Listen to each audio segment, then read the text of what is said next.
화면 보면 이상해.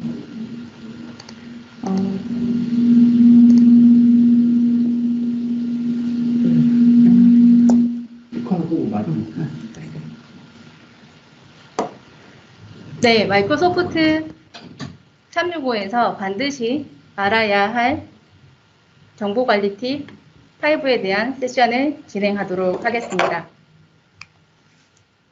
저희는요. 안녕하세요. 이윤주입니다. 저는 현재 마이크로소프트 오피스 앱스 앤 서비스즈 MVP로 활동 중에 있고요. 마이크로소프트 365 이제 교육과 함께 여러분들 이제 변화 관리하는 측면에 있어서 컨설팅 활동을 하고 있습니다. 네, 저는 박은정입니다. 저도 오피스 365 MVP로 활동을 하고 있고요.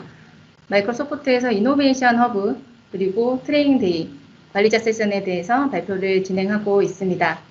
저희는 현재 생방송으로 마이크로소프트에서 세션을 진행을 하고 있고요. 지금 화면이 이렇게 나가는 모습이 보여지실 건데 저희는 라이브로 여러분들한테 인사를 드리도록 하겠습니다.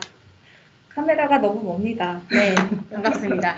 저희가 세 번째로 함께 M365 부트캠프를 진행을 하게 되었습니다. 저희가 처음에 시작할 때는 마이크로소프트 365의 여러 가지 새로운 기능에 대한 체험 세션을 4시간 정도 진행을 했었는데요. 그리고 작년에는 관리자 측면에서 필요한 여러 가지에 대한 기능을 설명을 드렸고, 올해는 이은주 MVP님과 함께 마이크로소프트 365에서 반드시 알아야 할 정보 관리에 대한 부분을 설명을 드리고자 합니다. 하지만 아쉽게 저희한테 주어진 시간은 30분밖에 없어서 그 중에서 꼭 알아야 되는 5가지 팁을 정리를 해서 세션을 진행을 하도록 하겠습니다. 오늘 말씀드릴 내용은 크게 3가지 관점에서 설명을 드리고자 합니다. 첫 번째로 내 외부 위협으로부터 정보 보안에 대한 부분을 설명을 드릴 거고요. 그리고 데이터 보존을 통한 정보 관리, 그리고 감사 로그 및 컨텐츠 검색을 통한 보안 유지 부분에 대해서 설명을 드리고자 합니다. 그러면 저희가 이렇게 아젠다를 뽑은 이유가 있는데 그 부분에 대한 배경 설명을 이어서 진행하도록 하겠습니다. 네, 여러분들도 이미 많이 공감을 하고 계실 텐데요. 우리 업무 환경 자체가 대단히 많이 변화하고 있습니다. 코로나19 사태와 더불어서 더욱 급격하게 이러한 속도는 빨라지기는 했는데요. 기업에서 기존에는 우리 내부 어떤 네트워크망을 통해서만 일하는 어떤 업무 환경에 어떤 제한이 있었던 환경이라고 하면 지금 현재는 많은 기업이 원격 근무에 대한 지원, 또 재택근무에 대해서도 이제 서로 도입하시는 형태로 업무 환경 자체가 굉장히 변화하고 있습니다. 그래서 이렇게 변화하는 속에서도 우리가 지금 이제 IT의 관리자 입장에서는 이런 모바일 업무 환경에 맞게 보완된 환경 안에서 효율적인 소통과 협업을 해야 되는 어떤 그 환경에 대한 구성에 대한 요구사항이 굉장히 증대하고 있고요. 또 우리 업무 환경이 디지털화 되면서 실질적으로 우리가 생산해내는 어떤 정보 자산에 대한 속도와 양이 굉장히 많이 증가했습니다. 이러한 가운데서 우리 조직이 의도하지 않게 이제 법률적으로 또는 어떤 정보 자산에 대해서 우리가 보안에 대한 유지를 계속 지속적으로 해가야 할 필요가 있는데요. 그래서 우리 정보 자산에 대해서 이제 구분하고 각각의 어떤 중요 정보 자산에 대해서 보안과 보존에 대한 어떤 우리가 설정을 해야 되는 필요성 자체가 굉장히 증대하고 있습니다. 또한 또 우리의 어떤 정보를 관리하기 측면에 있어서 잠재적으로 이제 보안 침해 사고가 일어나지는 않나, 또는 내부 정보 자산이 어떤 오용돼서 사용되는 것들에 대해서 주기적으로 우리가 추적하고 유지해야 되는 필요성들도 굉장히 많아지고 있는데요. 더불어서 우리의 환경 자체가 이제 비즈니스 자체가 글로벌화 되면서 기업 간 어떤 침해할 수 있는 것들에 대해서 법적 분쟁이 일어나는 상황들도 발생을 하고 있습니다. 그래서 크게 저희가 삼성과 애플 사이에서도 어떤 법적 분쟁이 굉장히 일어났었죠. 이랬을 때 이 필요한 정보 자산에 대해서 우리가 어떻게 보존하고 보안을 유지하느냐에 따라서 굉장히 유용하게 정보들을 잘 법적으로도 활용하실 수 있게 되거든요. 그래서 이러한 부분들에 대해서 우리가 기본적으로 알아야 하는 사항들에 대해서 이제 기존을 가지고 세션을 진행하도록 하겠습니다.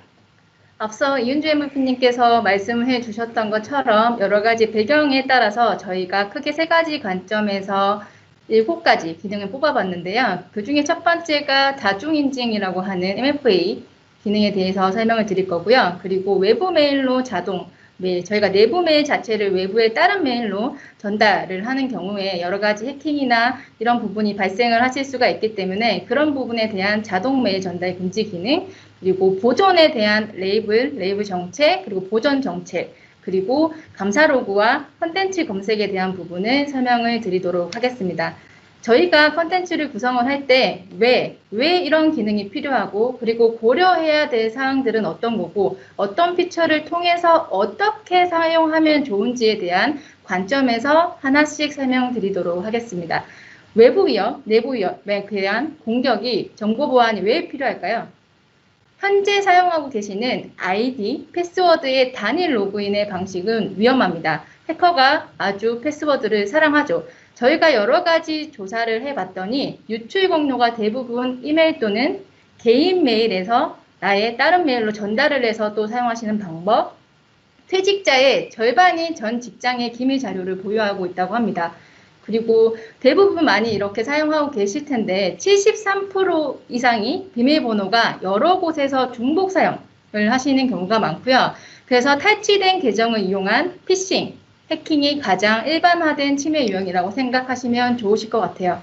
그래서 그 부분에 저희가 MFA, 바로 MFA는 무엇인가요? MFA는 다단계 계정 인증입니다. 지금처럼 재택 근무가 증가함에 따라서 어플리케이션이나 데이터, 리소스 여러 가지에 대한 접근을 했었을 때 많은 기업들이 아이디, 패스워드 방식이 아닌 다단계, 암호 대신 사용하실 수 있는 다중 요소 인증을 하실 수 있는 방법으로 채택을 하고 있고요. 그 방법이 전화 또는 모바일, OPT 앱, 문자 메시지 등을 통해서 옵션을 강화해서 사용을 하실 수가 있습니다. 그래서 기존의 아이디 패스워드를 입력하신 후에 사용을 하셨더라면 이제 투팩트 인증을 통해서 사내 시스템 또는 로그인 하실 수 있는 보안을 강화를 하실 수가 있고요. 연구에 따르면 MFA를 사용했을 때 계정이 99.9% 이상의 손상될 가능성이 적다라고 생각하시면 좋으실 것 같아요. 그러면 어떻게 MFA를 사용하실 수 있냐? 간단하게 저희가 마이크로소프트 포탈에 접속을 하셔서 다단계 인증이라고 하는 거를 키셔가지고 사용만, 전체 사용을 하실 건지 아니면 일부 사용자만 하실 건지 선택하시게 되면 모바일 앱을 통한 알람, 앱, 토큰을 확인, 휴대폰의 문자 메시지 이런 부분으로 사용하실 수가 있고요. 그리고 라이센스에 따라서 기본적인 MFA도 사용을 하실 수가 있지만 저희가 흔히 말하는 P1, 프리미엄 P1 라이센스, P2 라이센스에 따라서 조건부 액세스에 대한 위험 기반까지도 사용을 하실 수가 있습니다. 그래서 저희 오후 세션에서 이준영 MVP께서 진행해 주시는 부분에서 이제 조건부 액세스에 대한 부분을 추가적으로 설명을 드릴 거니까 그 부분을 참고하시면 좋으실 것 같고요. 이런 부분에서도 사용을 하실 수가 있고 저희가 오늘 첫 번째 세션에서 안태원 MVP께서 자동 전달 금지에 대한 기능을 설명을 해 주셨어요. 근데 외부 메일을 내가 필요에 따라서 자동 전달하는 것을 금지하실 수 있게끔 세팅을 하실 수가 있고요. 회사 메일 자체를 개인 메일로 액세스를 한다거나 변경하시면 안 되시잖아요. 그런 부분을 차단하실 수가 있어서 익스체인지 관리센터에서 메일 흐름 규칙, 새 규칙을 만들어서 어떤 경우에 이 규칙을 적용할 건지 선택을 하고요. 보낸 사람에 대한 외부, 내부 적용하신 후에 유형의 속성을 자동 전달, 그리고 설명에 대해서 어떻게 하실 건지에 대한 메시지 차단, 거부를 설명하고 나서 적용을 하시게 되면 사용을 하실 수가 있습니다. 네, 저희가 기본적으로 우리 마이크로소프트 365 서비스를 쓰면서 외부에 대한 위협 또는 어떤 내부 정보의 어떤 유출에 대한 부분들도 보완을 하실 수 있지만 저희가 만들어내고 있는 정보 자산에 대해서도 우리가 잘 키핑을 하셔야 되잖아요. 그렇다면 우리가 데이터 보존을 하는 이유를 이제 몇 가지를 살펴보면 저희가 이제 우리 국내에서 어떤 비즈니스를 운영을 함에 있어서 사실상 법률에 따라서 여러분들이 특정 자료에 대해서는 몇 년간 보관해야 된다라는 요구사항들이 있습니다. 가령 근로자 명부라던가 임금 대장, 고용과 어떤 해고, 퇴직 관련된 서류들은 기본적으로 3년이라는 기간 동안 반드시 기업 내부에 보존을 하고 있어야 되는데요. 이러한 경우 만약에 사용자가 어떤 실수에 의해서 삭제가 되더라도 이런 법적 규제에 대해서 잘 지켜나가시기 위해서는 어떤 관리자 차원에서 삭제돼도 계속해서 보존되도록 설정을 해주셔야지만 이 레코드들을 잘 관리하실 수 있고요. 또는 저희가 어떤 이벤트에 의해서 외부적으로 이제 법률적으로 저희가 대응해야 될 부분들이 있습니다. 이제 소송이라던가 이런 부분에 있어서 저희가 적합하게 어떤 증거 자료로서 전달하기 위해서는 해당 어떤 요구 사항에 대해서 잘 적합한 자료들만 되고 있기 때문에 저희가 특정 시점 이후에 어떤 편집이 되거나 이러한 자료들은 법정 소송 자료로서 부족하기 때문에 오히려 법정 소송에서 불리한 입장에 처하실 수도 있거든요. 그래서 이렇게 어떤 법적 디스커버리나 소송 보존을 위해서도 여러분들이 우리 기업의 중요한 자산들을 미리 사전에 보존할 수 있도록 설정을 해주셔야 합니다. 그 이외에도 저희 각 비즈니스별로 우리 조직에서 정의한 내부 정책이라던가 특정 어떤 문서나 파일에 대한 보관 방법들을 규정해 놓으시는 경우가 많은데요. 이러한 경우에도 이제 관리자에 의해서 보존 정책을 세워서 유실되지 않도록 이렇게 하실 수 있습니다. 그래서 마이크로소프트 365 내에서는 여러분들이 관리하시고 계시는 다양한 정보 또는 파일에 대해서 특정 위치에 있거나 또는 어떤 키워드를 중심으로 어떤 조건에 해당하는 정보들에 대해서 자동으로 저희가 보존할 수 있도록 하시거나 또는 사용자들이 매뉴얼하게 어떤 정책들을 적용해서 보존 기간을 할당하실 수 있습니다. 그 방법이 바로 사용하실 수 있는 기능이 보존 레이블 정책, 그리고 보존 정책이라는 이 세 가지 안에서 우리가 보존 정책을 사용하실 수 있는데요. 정보를 보존하고 이제 삭제하는 데 있어서 제가 말씀드린 그 세 가지의 차이점은 무엇이냐면 보존 레이블이라고 하는 것은 우리가 지금 현재 조직 내에서 관리하고 있는 정보들에 대해서 어떠한 보존 정책을 가져갈 것인가에 대한 레코드 타입을 정의하시는 부분이라고 보시면 돼요. 이렇게 정의를 했을 때 우리가 문서 레벨 또는 이메일 등의 어떤 세분화된 형태로서 우리가 각각을 보존 기간을 이제 설정하실 수 있도록 이제 만드시는 하나의 단위 레코드 타입이라고 보시면 됩니다.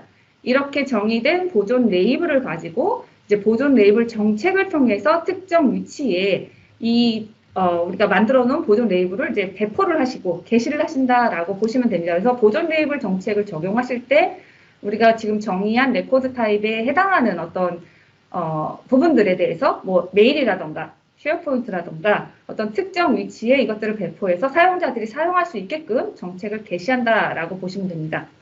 그와 반면에 어떤 보존 정책은 무엇이냐? 특정 위치에 있는 데이터를 보존할 것인지 삭제할 것인지 마치 이제 컨테이너처럼 이제 적용하실 수 있는 형태의 정책이라고 보시면 되는데요. 저희가 조금 살펴보면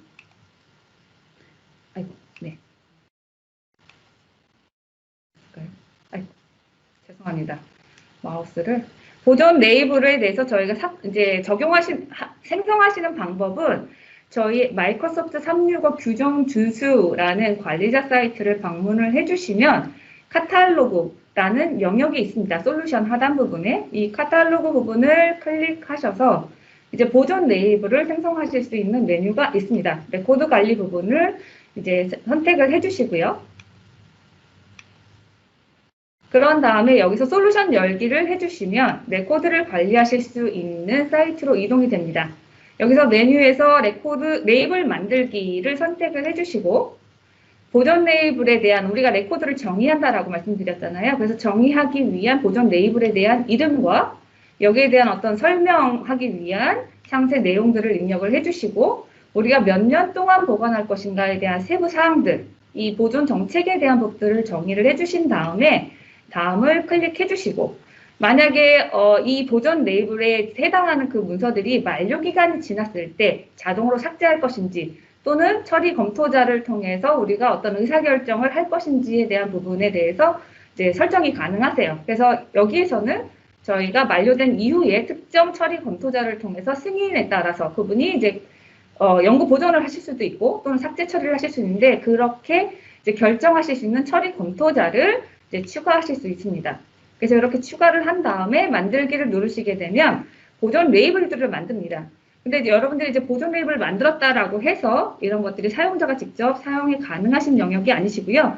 우리가 지금 레코드들을 어떤 형태로 다 이렇게 지정을 해서 여러 가지 타입의 레코드들을 만들어 놨다라고 하시면 이후에 이것들을 특정 위치에 게시를 해주셔야 되겠죠. 그때 사용하실 수 있는 게 보존 레이블 정책이라고 보시면 돼요. 그래서 저희가 만약에 계약서, 예산, 입퇴사자, 뭐 재무보고서라는 어떤 레이블들을 만들어 놨다라고 하시면 저희가 입퇴사자를 관리하기 위한 정책으로서 뭐 입퇴사자에 대한 레코드를 이제 특정 사용자의 사서함 또는 특정 위치를 선택을 하셔서 게시를 하실 수 있고요. 또 예산과 어떤 계약 관련된 정책을 일괄적으로 특정 사이트에 저장하고 싶다, 이제 게시하고 싶다라고 하셨을 때는 뭐 계약서에 대한 레이블과 예산 게시에 대한 레이블을 함께 묶어서 특정 위치에 이렇게 게시를 하실 수 있습니다. 그래서 보존 레이블 정책은 아까 저희가 레코드 관리라는 영역에 다시 이제 방문을 해보시면 레이블 정책이라는 메뉴가 제공이 되고 있습니다. 그래서 레이블 정책에서 레이블 게시를 입력을 이제 클릭을 하시고요.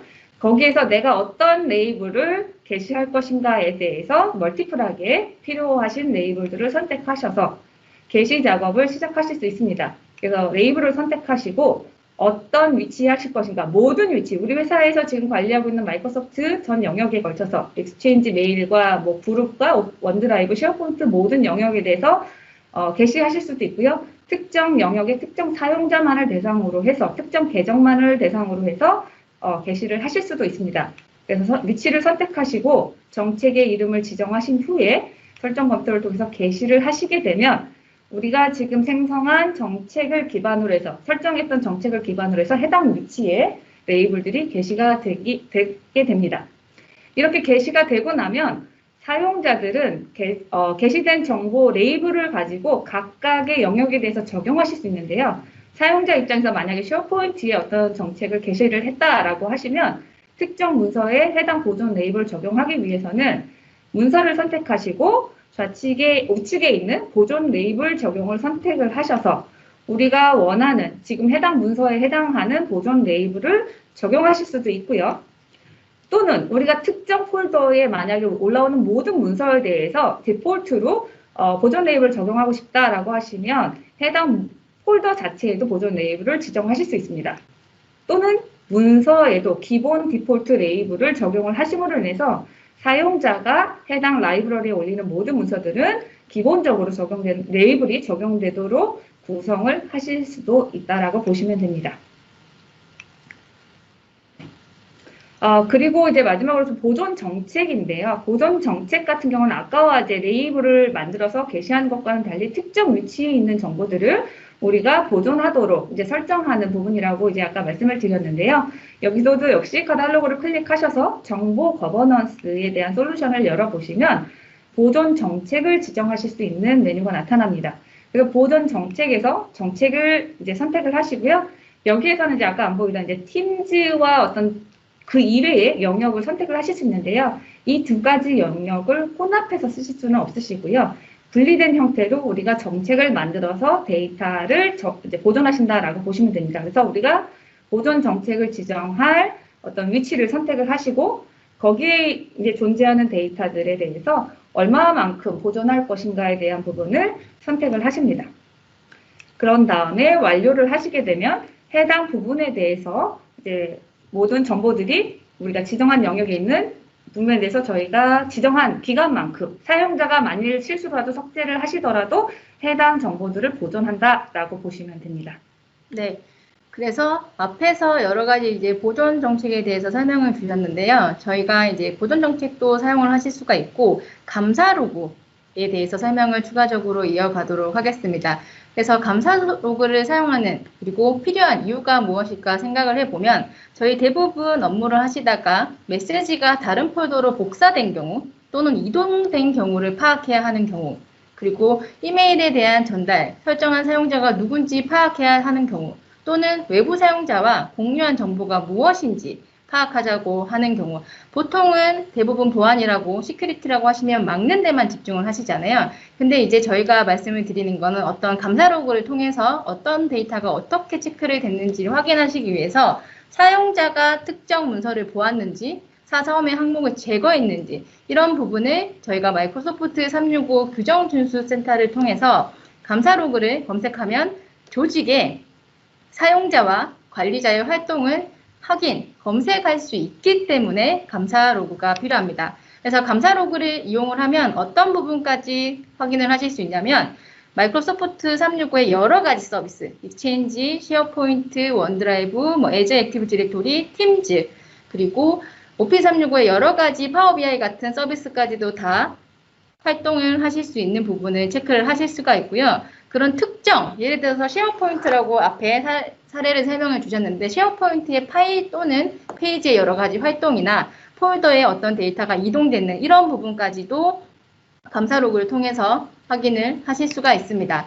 그리고 이때 고려하실 사항이 있는데요. 어떤 걸 고려를 하셔야 되면 현재 버전으로는 감사 로그는 디폴트 값이 비활성화되어 있습니다. 하지만 점점 이제 기본적으로 감사가 켜지도록 구현 중이기 때문에 이 해당 기능이 모두 구현될 때까지 지금 11월 8일이 최신 자료여서 11월 8일까지는 디폴트 값이 비활성화되어 있고요. 그래서 켜지기 전까지는 우리가 감사 로그를 우리 회사 내부에서 하시겠다라고 하시는 경우에는 감사 로그를 활성화하기를 하셔서 사용을 하셔야 되고요. 그래서 통합 감사를 통해서 전반적인 여러 가지 서비스에 대한 활동 조사하실 수가 있고 활성화된 이후에 최근 90일까지의 기록 그리고 이벤트가 발생했을 때 30분 후에 표시가 된다라고 생각하시면 되고요. 가장 많이 받는 질문 중에 두 가지가 있었는데요. 이벤트가 발생한 후 감사 레코드를 사용하는데 시간이 얼마나 걸리나요? 라고 했는데 앞에서 설명드린 것처럼 대부분이 30분 이내에 이벤트가 체크가 되고 발생을 하지만 어떤 목록에 따라서 검색 결과가 표시되기까지의 최대 24시간이 걸리실 수가 있습니다. 그리고 감사 레코드 같은 경우는 얼마나 오래 보존되나요? 라고 했을 때 라이센스별로 조금 차이가 있으실 수 있는데 기본적으로 이제 E5 라이센스라고 하시면 1년 동안 보존을 하실 수가 있고 그리고 나머지 구독인 경우에는 90일 동안 보존이 됩니다. 그러면 어떻게 사용하실 수 있냐? 감사 로그는 나는 어떻게 사용하실 수 있냐라고 하시면 마이크로소프트 365 관리센터에 가시면 시큐리티라고 하는 보안 그리고 검색 감사 로그 검색이라고 하시면 이렇게 화면에서 보이는 여러 가지 작업에 대해서 팀즈 쪽, 쉐어포인트 쪽, 익스체인지, 파워 BI 다 하실 수가 있고요. 그리고 앞에 말씀드린 것처럼 누가 문서를 검색했는지, 파일에 액세스했는지 이런 부분까지도 체크를 하실 수가 있고 메일을 누가 나의 사삼의 메일을 외부로 전달하려고 어떤 액세스를 했는지 이런 부분까지도 지금 음용으로 보시게 되면 대리인 사서함에 어떤 사람이 사용자 권한을 추가했다. 이런 부분도 체크를 하실 수가 있고요. 이렇게 기본적으로 확인하실 수 있는 로그뿐만이 아니라 새로운 감사 보존 정책이라고 선택하시게 되면 필요에 따라서 회사의 여러 가지 보안 규정에 맞게끔도 사용을 하셔서 감사 로그를 이용을 하실 수가 있습니다. 그리고 콘텐츠 검색은 어떻게 하실 수 있냐면 똑같이 시큐리티 검색, 콘텐츠 검색 가셔서 키워드 검색을 하시게 되면 여러 가지 우측 화면에서 보시는 조건에 대해서 추가를 하실 수가 있고요. 조건 추가하신 후에 내가 어떤 쿼리 키워드를 사용을 하실 건지 한 부분을 모든 위치에서 하실 건지 아니면 특정 위치에서 하실 건지의 이런 부분을 통해서 사용하실 수가 있기 때문에 내가 필요한 부분에 대해서 더 자세히 확인을 하실 수가 있습니다. 그러면 저희 오늘 세션은 여기서 마치도록 하고요. 저희가 오늘 마스크를 착용을 하고 발표를 하느라 둘 다 숨이 너무 찹니다. 그래서 다음에 여러 다른 세션에서 또 만나 뵙도록 하고요. 그때는 마스크를 활짝 벗고 정말 오프라인에서 얼굴을 보면서 세션을 하는 날이 빨리 왔으면 좋겠습니다. 그리고 점심시간 이후에는 저희 지금 첫 줄에 있는 안티온 MVP부터 시작을 해서 저희까지 세션 진행을 했고요. 1시 점심 식사 이후에 1시부터는 저희 역동적인 모핑 슬라이드에 대한 저희 배준호 MVP의 세션을 이어가도록 하겠습니다. 감사합니다. 수고 많으셨습니다.